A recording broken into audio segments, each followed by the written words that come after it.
guys, how's the weather today? Charles here. You might be wondering where I am. Well, that's because I needed a place to hide after I committed those murders.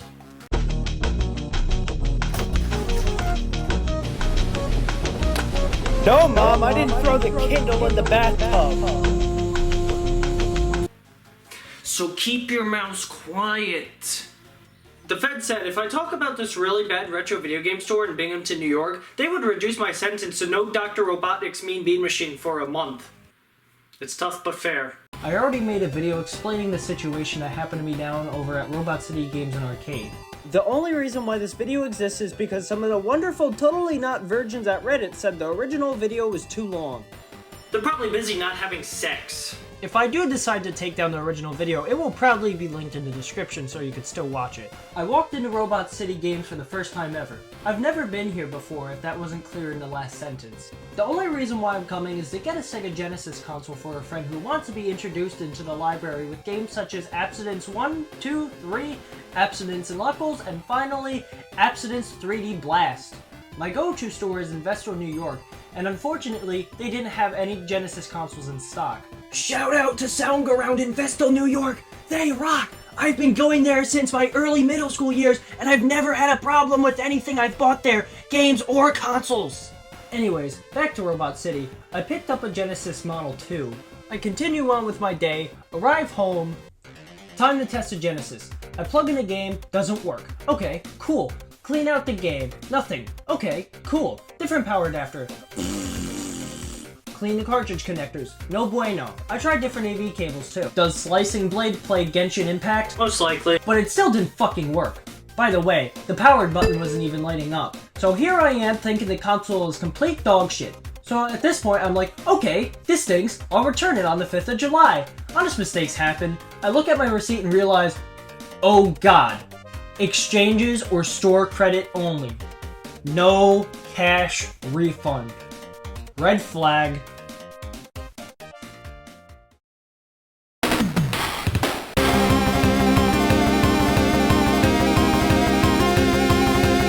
walk into the store and explain that the console doesn't work. I also explained I don't really have time because I'm supposed to give it to someone out of state. The employee seemed kind of friendly, but the Google reviews were talking about a rude employee. Probably the manager. The employee seemed like he was trying to get the manager to just refund me. Manager was on his break or something, so finally, he comes back, and lo and behold, the employee figures out how to get the Genesis working. Cool. Wanna know what's not cool? Taxes. That too. But the power button still wasn't working. That's not a feature, it's a jump scare. So I had to fight with the manager for over 15 minutes on why it's unacceptable for them to sell the item with a fault even as little as a bad LED. Eventually, I got another Model 2 that they had in a Genesis 2 box. Now am I happy with the store? No. They were still selling something with a fault. He wouldn't let me return or exchange the console because the system was still loading games. I don't care how easy or cheap the part is to replace. You're advertising it as fully working. You can't do that. Also, God forbid, if you do go there, don't buy the Genesis Model 2 in the box, because that's where they shoved the faulty one that I was dealing with. And of course, before I left, I made them test this Sega Genesis, and it was fully functional. Okay, thanks man, bye. I just got off the phone with David, also known as Bilo. I asked him to call them on the phone and talk some sense into them. This is ridiculous. Cocaine's ridiculous. So can I return this game anyway since there was cocaine in it? I mean, there's probably a good 2 lines left of this bag. I already did 1. That's how I'm able to stay awake. It's ridiculous. Look, I gotta get going. Have a great night. Well, Chris, hold up. Hey. Hey. Man. Yeah, that went pretty well.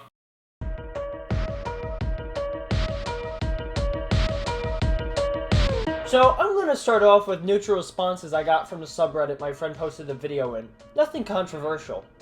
Yet. First up, someone said there was a guy in the mid to late 90s scamming people with RC cars. Do I think they're the same person?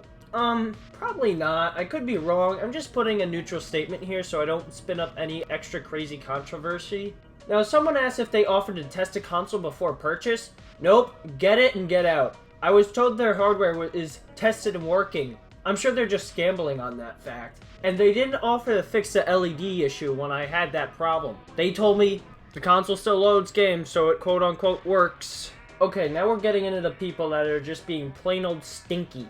Here's a character who just wants to bitch about the video being way too long. Well, cry about it.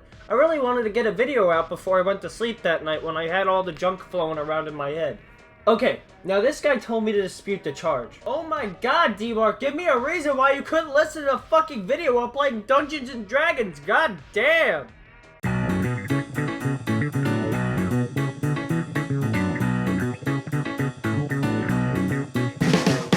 Okay, last but not least, I wanted to bitch about the fact that the dead LED is unacceptable. I messaged a few people that know what they're talking about when it comes to Sega Genesis repair. I've never seen a dead LED myself, but someone I spoke to said they've seen it once or twice. Yet Retro City is telling me they see this issue all the time. I think the manager was just bullshitting me so I would get out of the store.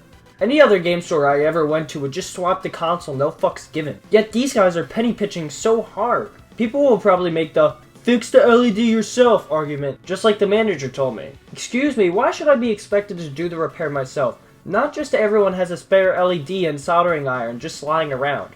I get the Genesis Model 2 is 29 years old, but once again, it's a very uncommon problem.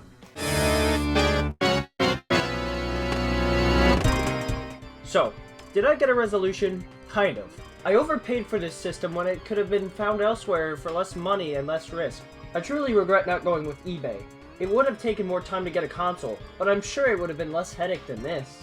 If there's anything to take from this video, it's to avoid Retro City games in arcade. Maybe the arcade is good, but I don't know. If you're in the area, just go to Sound Go Round instead. Okay, this Sega Genesis is gonna be great. We're gonna charge $80. Oh shit! Better make it 100.